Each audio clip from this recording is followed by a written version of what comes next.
राजेश जल्दी से ट्रेन पर चढ़ा। उसके हाथ में उसका बैग था। बहुत देर हो गई थी। प्लेटफॉर्म खाली था। ट्रेन भी लगभग खाली थी। उसे एक सीट मिल गई। उसने खिड़की से बाहर देखा। डार्क। वो अकेला था। राजेश घर जा रहा था। उसका विलेज छोटा था, बहुत दूर। वो साल में बस कुछ ही बार घर जाता था। अब वो शहर में काम करता था। शहर बड़ा था, शोर शराबा। विलेज शांत था, सुकून भरा। उसे साइलेंटी की जरूरत थी। ट्रेन स्टार्टने लगी। पहले धीरे स्लो, फिर फास्ट, खड़खड़ाती और हिलती हुई। उसने अपनी आंखें बंद कर लीं। सोने की कोशिश की, लेकिन वो सो नहीं सका। उसे बेचैनी हो रही थी। कुछ ठीक नहीं था। उसने अपनी आंखें खोली, इधर उधर देखा। ट्रेन लगभग खाली थी, बस कुछ ही लोग, दूर दूर। वो अपने डिब्बे में अकेला था। उसे ठंड लग रही थी, हालांकि हवा गर्म थी। ट्रेन खड़खड़ाती हुई स्टार्टती रही। लयबद्ध आवाज सम्मोहित कर रही थी, पर स्कैर्ड बनी भी। कुछ अजीब सा लग रहा था। सन्नाटा घबराहट पैदा कर रहा था। न लाफ्टर, न कॉन्वर्सेशन, बस ट्रेन के इंजन की लयबद्ध साउंड। उसने फिर से खिड़की से बाहर देखा। डार्क। उसे कुछ दिखाई नहीं दे रहा था, बस उसका अपना रिफ्लेक्शन। परेशान दिख रहा था। काश उसने पहले वाली ट्रेन ली होती। ये ट्रेन अलग लग रही थी। रॉन्ग। अचानक ट्रेन झटके से रुकी, बहुत फास्ट। उसने आर्म रेस्ट पकड़ लिया। उसकी धड़कन तेज हो गई। ट्रेन चरम नाइटे हुए रुक गई। बत्तियां फ्लिकर्ड, फिर स्टार्टेड ही गईं। अंधेरा उसे घेरने लगा। वो पूरी ड्रेंच्ड सन्नाटे में डूब गया। उसने अपनी सांसें क्राइंग ली। गौर से लिसन्ड। क्या हुआ था? वो क्यों रुके थे? वो एक सुनसान जगह पर था। उसे डर का एहसास हुआ। वो फंस गया था। मिनट बीत गए, या शायद आवर्स। उसे कुछ पता नहीं चल रहा था। अंधेरा घना था, सन्नाटा बहरा कर देने वाला था। उसे अपनी त्वचा पर ठंडे पसीने का एहसास हुआ। वो फियरा हुआ था। क्या हो रहा था? तभी उसने लिसन। एक साउंड, पहले तो फेंट, फिर तेज होती हुई, धीमी सी क्राइंग की साउंड अगले डिब्बे से आ रही थी। वो जम गया। उसका खून ठंडा पड़ गया।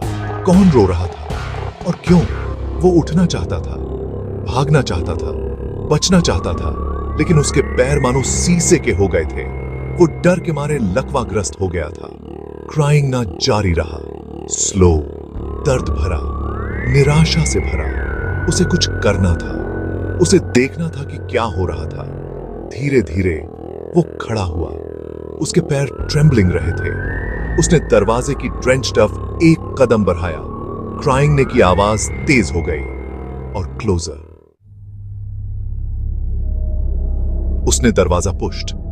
सन्नाटे में दरवाजे के खुलने की आवाज बहुत तेज लगी। वो अगले डिब्बे में दाखिल हुआ। अंधेरा था। उसे कुछ दिखाई नहीं दे रहा था, पर क्राइंग ना अब करीब था, बिल्कुल उसके फ्रंट। उसने अपनी सांसें क्राइंग ली, लिसन्ड। क्राइंग ना उसके ठीक सामने वाली सीट से आ रहा था। उसने हाथ बढ़ाया, अंधेरे में टटोलता हुआ। उसे कुछ ठंडा लगा, सॉफ्ट। अचानक ट्रेन की बत्तियां फिर से फ्लिकर्ड। उसकी सांस अटक गई। उसका खून ठंडा पड़ गया।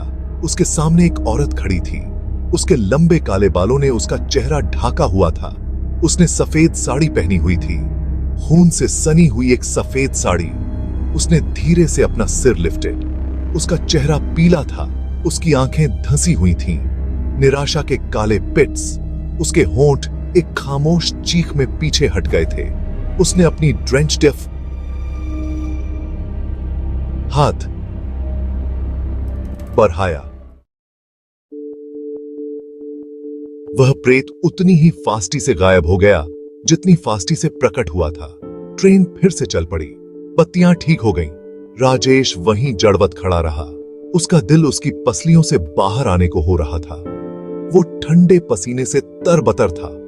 वो ठोकर खाता हुआ वापस अपनी सीट पर जा गिरा।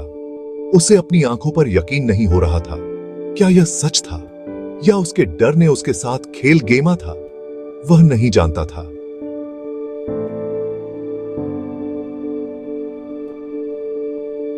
बस घर जाना चाहता था।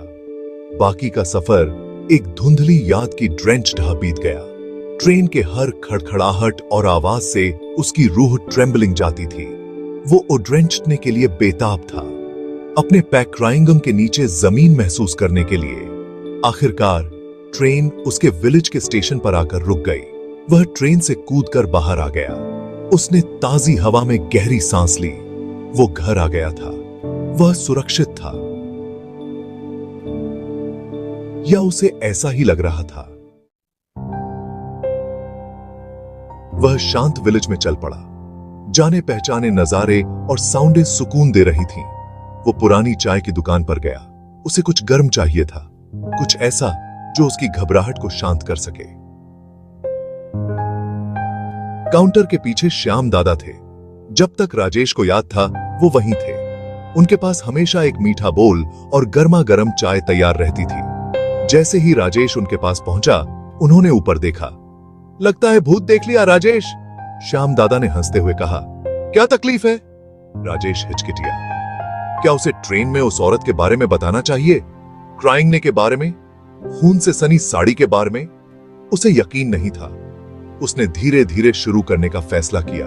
उसने श्याम दादा को अचानक ब्रेक लगने के बारे में बताया, अंधेरे के बारे में, उस एहसास के बारे में कि कुछ ठीक नहीं था। श्याम दादा ध्यान से सुन रहे थे। चाय की दुकान की मंद क्राइंगशनी में उनकी आंखें चमक रही थी। जब राजेश ने अपनी कहानी खत्म की तो श्याम दादा उदास होकर मुस्कुराए। राजेश, उन्होंने आह भरी, तुम्हारा सामना उस आत्मा से हुआ है जो देर रात वाली ट्रेन में भटकती है। राजेश का खून ठंडा पड़ गया। आपका क्या मतलब है? उसने धीरे से पूछा। श्याम दादा करीब आ गए। उनकी आवाज धीमी हो गई। बहुत साल पहले उन्होंने शुरू किया। एक जवान औरत उस ट्रेन में चढ़ रही थी। वह अकेली सफर कर रही थी। वह कभी अपनी मंजिल तक नहीं पहुंची। उसके साथ क्या हुआ? राजेश ने पूछा। उसकी आवाज मुश्किल से निकल रही थी। उसका कत्ल कर दिया गया था, श्याम दादा ने कहा। उनकी आंखें सैडली से भर गईं। कहते हैं कि उस रात उसने सफेद साड़ी पहनी हुई थी, खून से सनी हुई एक सफेद साड़ी। राजेश ने अपनी रीअरज की हड्डी तक ठंडक महसूस की। उसे अचानक समझ में आ गया, क्राइंग ना, खून से सनी साड़ी। उसने उस कत्ल हुई औरत का भूत देखा था। वह आत्मा जो देर रात वाली ट्रेन में भटकती थी।